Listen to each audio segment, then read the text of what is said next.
Dr. Bret Scher is a cardiologist and lipidologist focused on metabolic health and prevention of heart disease through lifestyle interventions. Please welcome Dr. Bret Scher.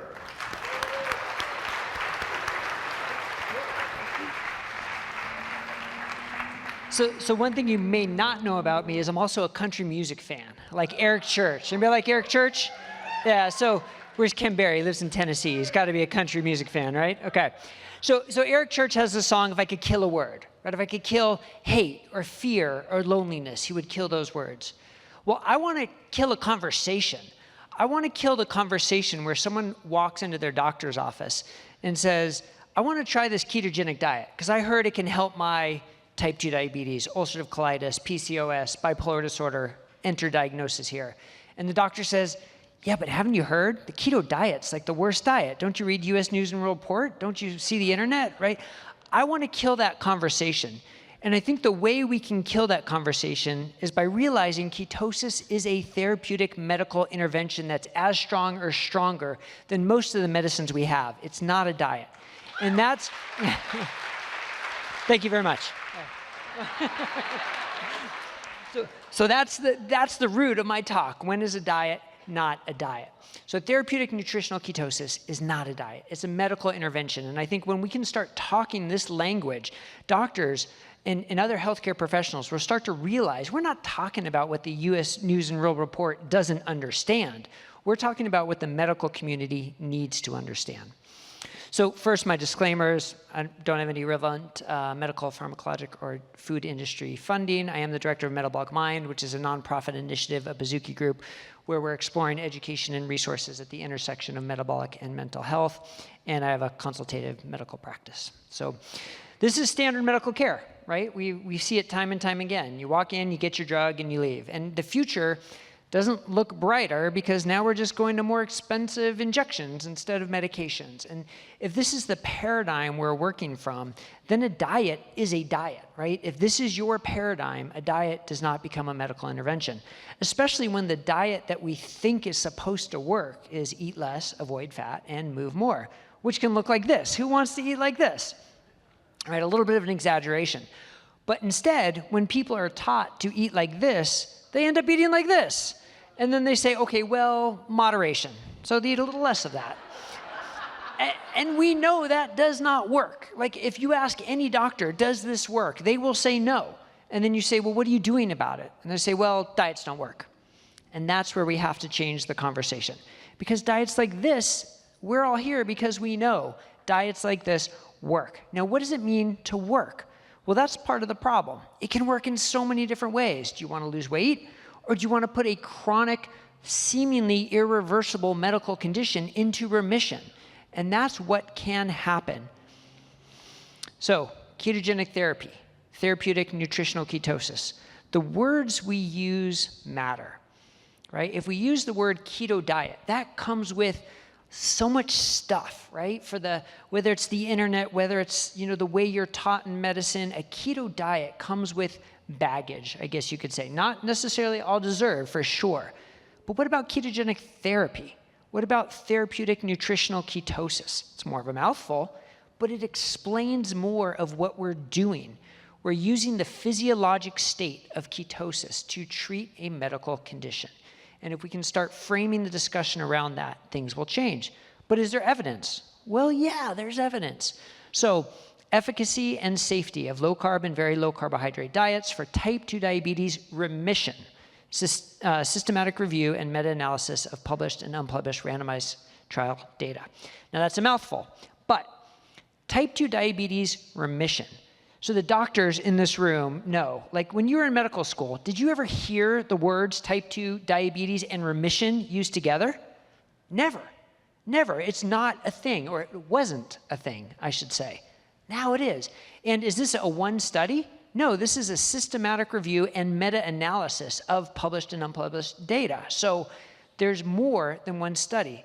And what did they find in this 23 trials with 1,300 people? That there was a higher rate of diabetes remission. So again, diabetes remission of 57% compared to 31%. So 57% type 2 diabetes remission. And then, of course, our friends at Virta Health published 2-year and now 5-year data about using a ketogenic intervention. And what did they find? They found there was a resolution of diabetes, reversal in 53%, remission in 17%, the difference being whether or not they were still on metformin, basically, but not in the usual care group. The usual care group did not have that. But so you put these two together, and what's my math? Like 70%, right? That's pretty amazing to something that wasn't even really discussed maybe 10, 15 years prior.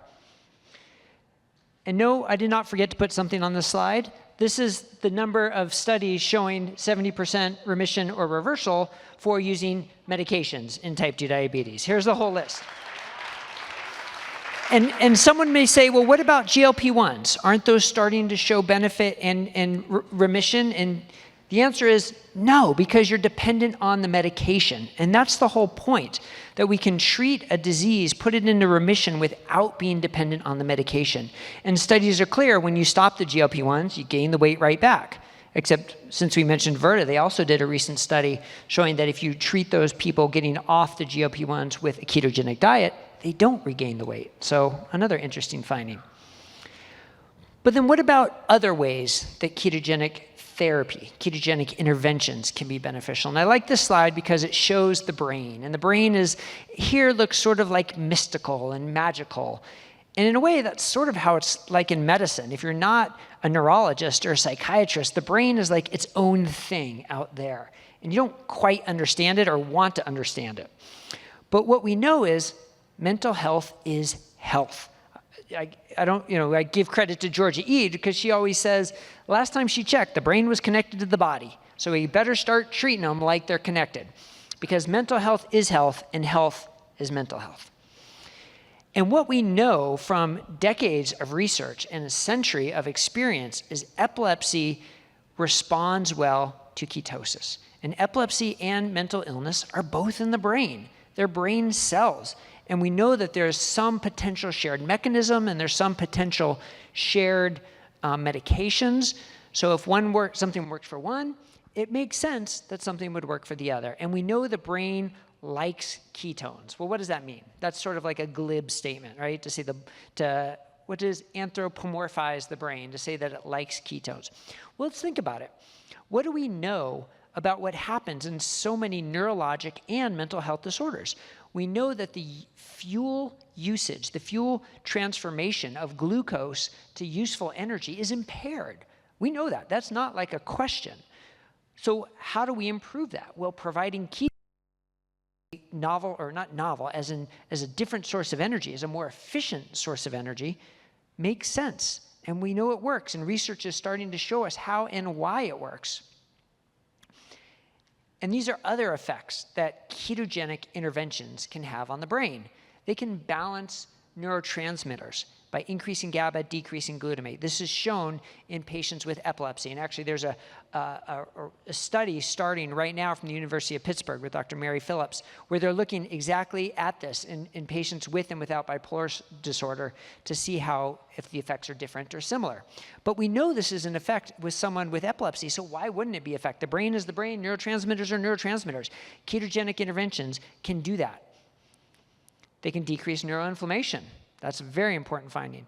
They can provide a more efficient brain fuel source, which I already mentioned, and they can decrease brain insulin resistance. If you're insulin resistant in the body, you better believe your brain's going to be insulin resistant as well. And there's one study that I think really deserves mentioning about brain insulin resistance.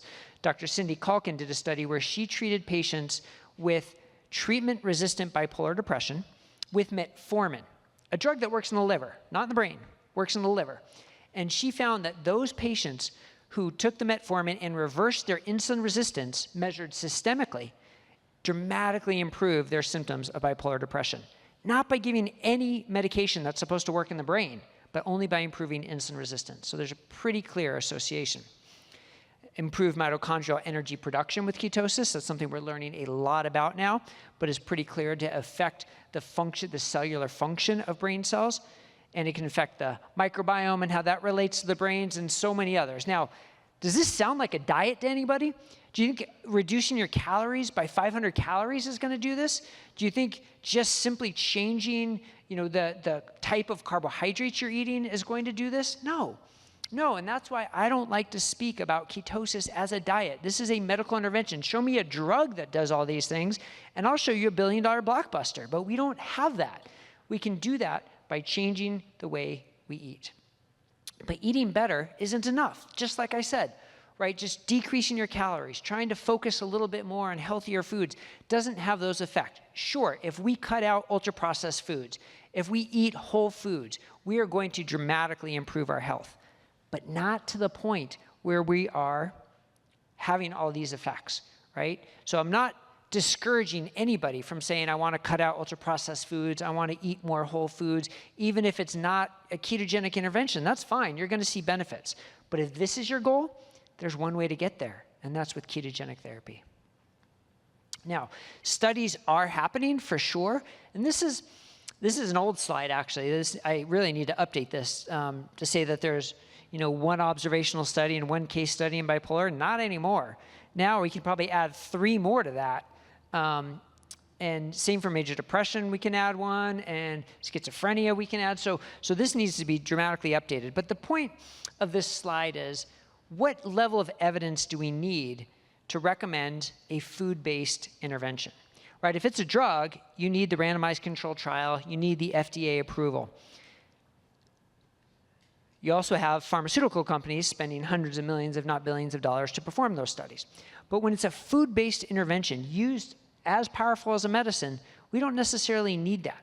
But we need to balance, is it safe, is it effective, who do we do it in? And that's where it gets a little uncomfortable, right? To say ketosis is a medical intervention, anybody can do it without clinical supervision, but that's where we have to have some caution, because are you doing it right? Are you using ketogenic therapy versus just trying a keto diet? And it's subtle, but that's something to discuss and think about. But now I want to talk about one study that was done fairly recently by Dr. Albert Denon in France, Dr. Georgia Eid, Eric Westman, Laura Saslow, some very impressive names helped publish this. And this slide is courtesy of Dr. Adrian Sotomoda. So what Dr. Denon did was he took a collection of his patients that he had treated for years with refractory symptoms that he was not able to control after years of medical therapy. He put them in the hospital, and the only thing he did was change their diet. And so he put them on a ketogenic diet, which really was ketogenic medical therapy.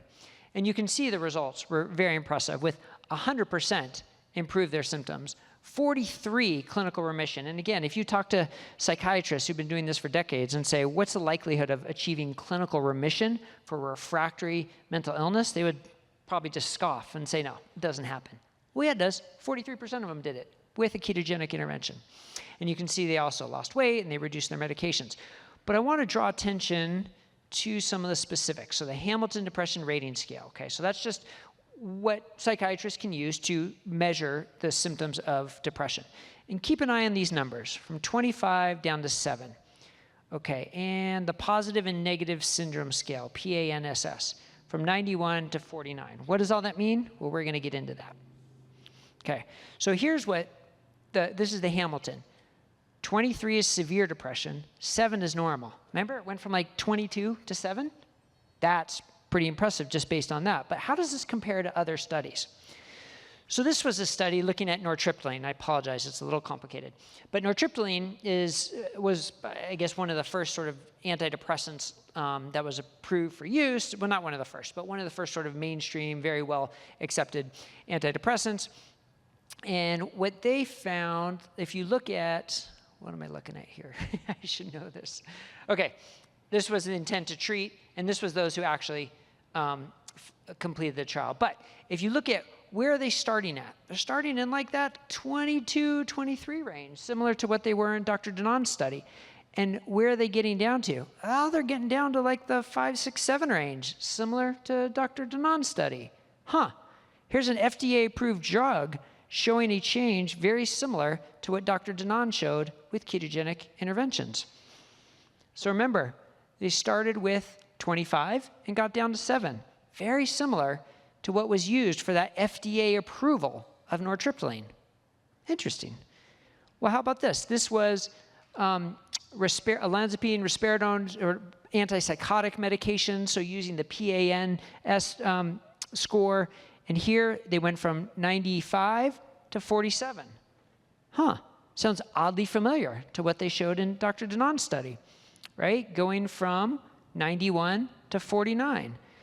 So when we talk about ketogenic interventions having effects similar to medications, it's this kind of data that really needs to make us kind of raise our eyes a little bit. These were used for FDA approval of the medications, and yet Dr. Danon saw similar results with ketogenic interventions. Now, the caveat being, it's not the same population, it's not the same time frame, right? This isn't exactly accurate science to say it's the same. We need more studies done in a way that those studies were done, randomized controlled trials, et cetera. But you gotta start somewhere, right? You have to start somewhere. That's how science progresses. And this is what we need people to take note of, to say, this is a therapeutic grade intervention that is likely similar to medications. So therapeutic nutritional ketosis is not a diet. How many times have I said that? Anybody keeping track? But I'm gonna keep saying it because this is the way we need to reframe the discussion. And ketogenic therapy is not trying a keto diet. Now here's where I guess it could come off being almost a little arrogant. If someone says, I tried a keto diet, didn't work, you say, oh yeah, well you didn't do it right. And that sounds terrible, right? But in a way, you sort of ask yourself, well, did you do it right? Were you measuring your ketones? Were you doing it under clinical supervision? Did you try it for at least like 6, 8, 10, 12 weeks, depending on what you're trying to treat? Were you targeting a specific ketone level? Or did you just start eating a bunch of bacon and think that you did that you did ketotherapy? And sometimes people confuse that, right? Like at Metabolic Mind, we put out so many YouTube videos to try and help educate people, and we get responses like that. I tried a keto diet, it didn't work for me. And I always want to dig and say, tell me more. Tell me what you did. Tell me what didn't work. Tell me what work means, right? We have all these different questions, and those are the questions that are answered with ketogenic therapy. Those are the questions that are asked and answered with ketogenic therapy when you're working with a trained professional. Now that's the other caveat, a trained professional. I wasn't a trained professional 20 years ago when I exited my fellowship. No way, I knew nothing about this. And that's what the majority of doctors are in. So this is where we need to help provide the education, to put it out there so people understand that this is a therapeutic intervention and not simply eating a bunch of bacon. Because that's unfortunately a big part of the perception. And as with any medical intervention, we have to think about, well, is it completely safe? Are there any adverse effects, additional effects that maybe we wouldn't expect? So sleep. Sleep is a big part of this, right? A lot of people can report changes in their sleep when they started ketogenic therapy. Now, if that happens to be someone with bipolar disorder who may be prone to mania, that's pretty important to recognize, right? And that's why it can be a little concerning for people to try this on their own. And we have a whole video at Metabolic Mind about this, about how do you diagnose, prevent, treat hypomania, mania when starting ketogenic therapy, because it's a real thing, right? And what about the keto flu? Right? We all know about the keto flu. There are some simple ways to try and prevent it: increase hydration, electrolytes, maybe transitioning a little more slowly. But if you're prone to depression and all of a sudden you're feeling lethargic and decreased energy and a little more moody from the keto flu, you're going to say, I'm not doing this. This is making me worse. So that's the other problem if someone says, I tried keto and it didn't work. Well, if that was the case, if you didn't make it past the first week because of the keto flu, you didn't try ketogenic therapy, right? So we need to be aware of that. Medication levels. Turns out ketosis is a powerful physiologic intervention that can change the levels of many medications, including psychoactive medications like valproic acid, like lithium. It can affect the levels of the medication, which could be a good thing. It could sort of help you taper off them as long as you're doing well. If you have increased symptoms, then it could be sort of an unwarranted or an unwanted taper if it happens too fast, too soon. People need to be aware of that. We have unfortunately seen cases of someone who says, I went on a keto diet and stopped all my medications and I felt terrible. Well, yeah, you've been on these psychoactive medications for years and years and years and thought you could just stop them all at once. So we have to be careful about that. And that's where this whole concept of ketogenic therapy comes in. Just like any treatment, you're going to have to do it responsibly and carefully.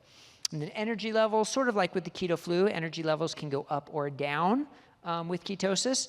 And how do you differentiate just a normal energy change versus the verge of something more concerning, right? Measuring sleep is a big way to do it, but needs to be taken care of. And support. Now, one of my real pet peeves is when someone just says, I guess this is another conversation I want to kill, is, oh yeah, you could try a ketogenic diet, but God, it's so hard. Why would you want to do that? You would totally restrict yourself, and it's really hard to do.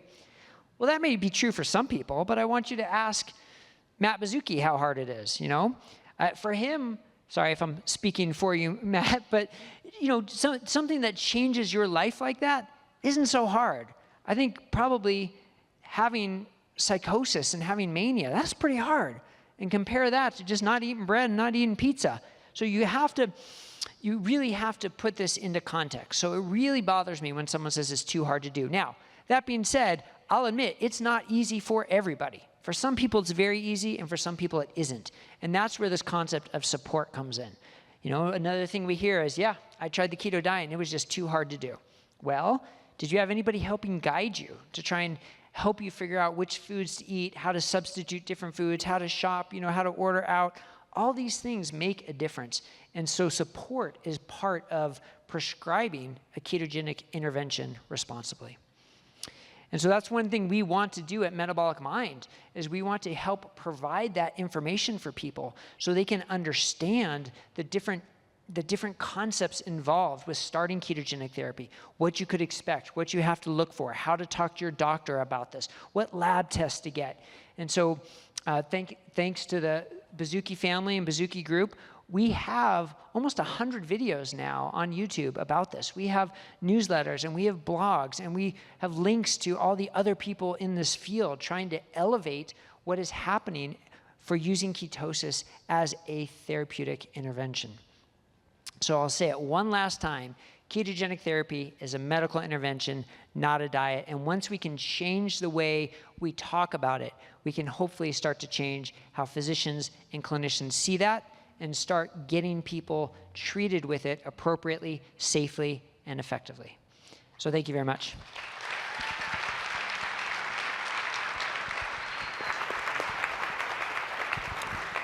You actually have enough time if you want to take questions.